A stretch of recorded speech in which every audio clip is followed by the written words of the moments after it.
సురేష్ అన్న కొంచెం ఫోన్ అని తీసుకో.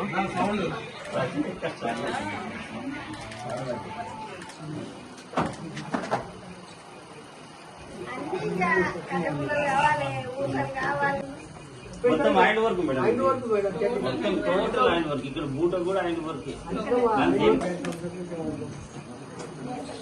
పేరెంట్స్ ఇక్కడ రాముడు సార్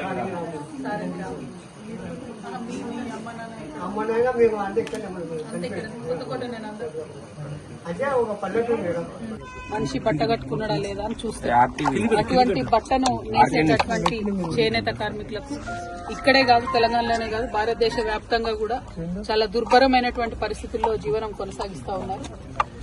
ఇప్పుడు ఇక్కడ ఉండేటటువంటి చేనేత కార్మికులకు తెలంగాణ రాష్ట్రం వచ్చిన తర్వాత కేసీఆర్ గారి ఆలోచనతో కొంత మనం పెన్షన్ ఇచ్చుకున్నాం, కొంత నూలుకు మరి డిస్కౌంట్ ఇచ్చుకున్నాం.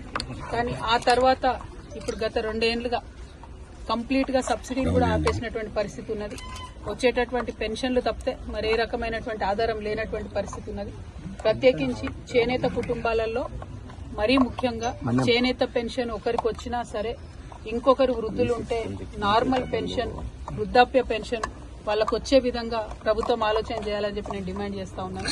ఎందుకంటే పొద్దంతా కూర్చొని నేసినటువంటి చీర కూడా వారు సొంతంగా వ్యాపారం చేసుకోలేనటువంటి పరిస్థితి ఉన్నది. వారు సొంతంగా వ్యాపారం చేసుకుని పెట్టుబడి పట్టేటటువంటి పరిస్థితి ఉంటేనేమో వేరుంటది, కానీ అట్లా లేకుండా కూలికి పోయేటటువంటి పరిస్థితి ఇప్పుడు వచ్చింది. కాబట్టి ఇంట్లో ఒకరికి చేనేత పెన్షన్ వచ్చినా ఇంకొకరికి వృద్ధాప్య పెన్షన్ ఇచ్చే విధంగా ప్రభుత్వం తక్షణం ఆలోచన చేయాలి. 1, 2 పెండింగ్ ఉన్నటువంటి సబ్సిడీలు తొందరగా రిలీజ్ చేయాలి.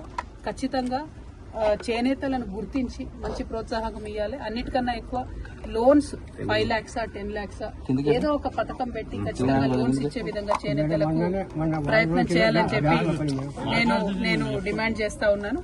మరి ఇట్లా అనేకం ఉన్నాయి. ఫ్యూచర్ జనరేషన్, కొత్త జనరేషన్ లోన్స్ తీసుకొనైనా వాళ్ళు ఏదైనా చిన్న పరిశ్రమ పెట్టుకోగలుగుతారు, స్వయంగా బతకగలుగుతారు.